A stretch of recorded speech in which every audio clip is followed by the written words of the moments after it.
आज 2 अक्टूबर है, राष्ट्रपिता महात्मा गांधी की जयंती। गांधी जी जिन्होंने देश की स्वतंत्रता के संघर्ष को आम आदमी तक पहुंचाया, उस समय के दौर में जब संचार व संपर्क के साधन सीमित थे, फिर भी गांधी जी के एक आह्वान पर देश के कोने कोने से लाखों लोग सड़कों पर स्वाधीनता की मांग को प्रदर्शित करने के लिए निकल पड़ते थे। 2 अक्टूबर को ही देश के एक लाल जो मुगल सराय जैसे कस्बे से निकलकर देश की सत्ता के सर्वोच्च पद पर पहुंचे, उनका भी जन्मदिन है। बात कर रहे हैं देश के पूर्व प्रधानमंत्री लाल बहादुर शास्त्री की, जिनकी आज 119वीं जयंती है। लाल बहादुर शास्त्री का पूरा जीवन ही दुनिया के लिए प्रेरणादायक है। जीवन के शुरुआती दिनों में संघर्ष से लेकर प्रधानमंत्री के पद पर पहुंचने तक उनके जीवन की कहानी आज भी दुनिया को प्रेरित करती है।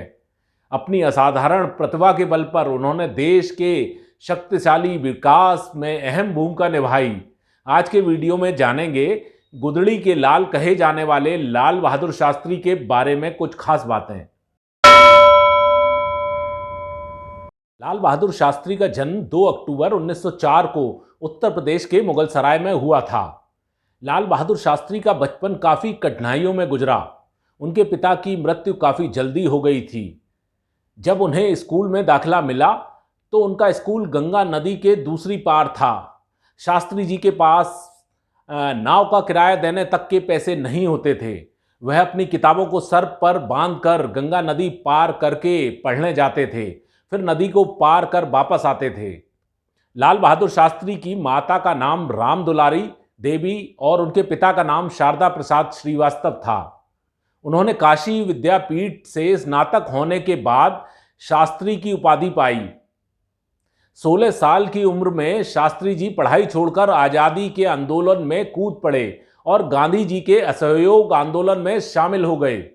देश की आज़ादी के लड़ाई के दौर में लाल बहादुर शास्त्री पहली बार 17 वर्ष की उम्र में असहयोग आंदोलन के तहत जेल गए, लेकिन उस वक्त वो नाबालिग थे, इसलिए उन्हें छोड़ दिया गया।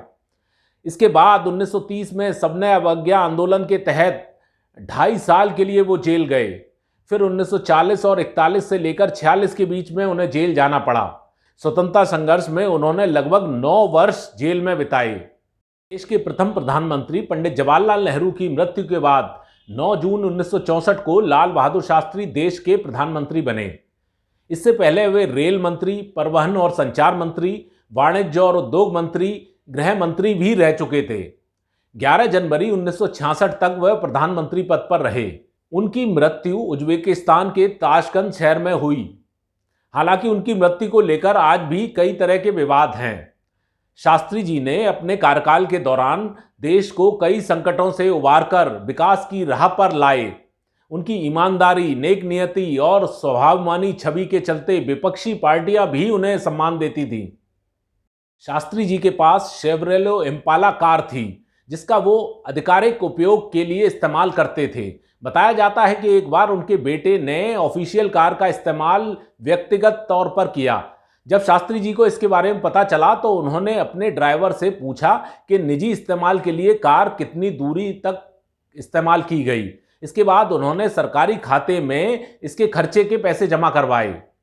1952 में शास्त्री जी रेल मंत्री बने थे। 1956 में तमिलनाडु में एक ट्रेन दुर्घटना हुई, जिसमें करीब 150 यात्रियों की मौत हो गई।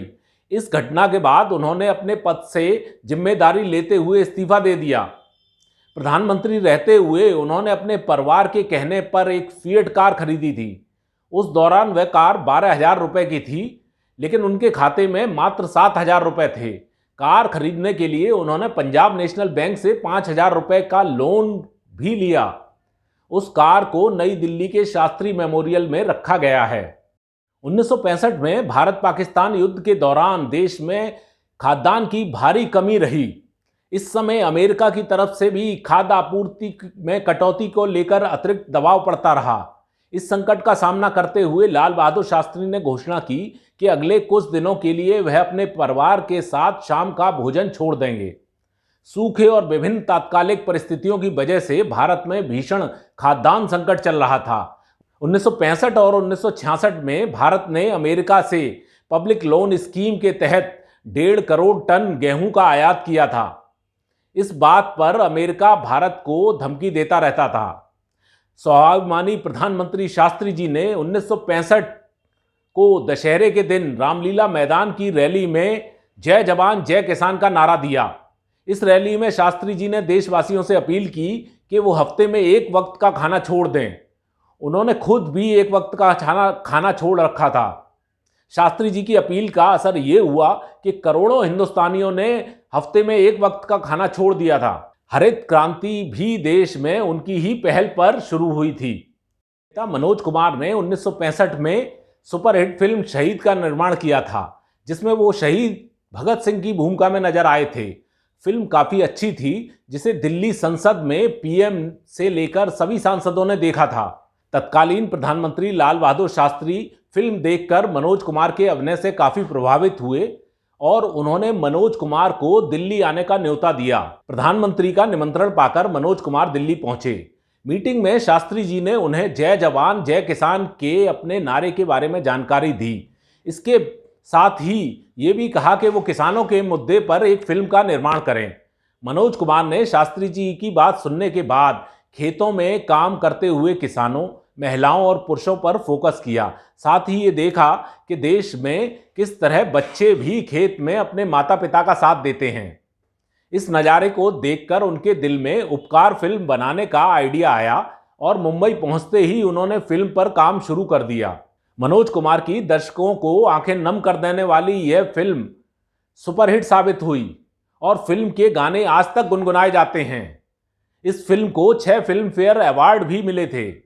इस तरह मनोज कुमार ने शास्त्री जी से किया हुआ अपना वादा निभाया। हालांकि शास्त्री जी तब तक दुनिया में नहीं थे, लेकिन यह फिल्म उनके ही अनुरोध और प्रेरणा से बनाई गई थी। लाल बहादुर शास्त्री जी के बारे में बनाया गया ये वीडियो आपको कैसा लगा, आप कमेंट कर जरूर बताइएगा और दूसरे लोगों को भी जानकारी देने के लिए इस वीडियो को शेयर करिएगा। धन्यवाद।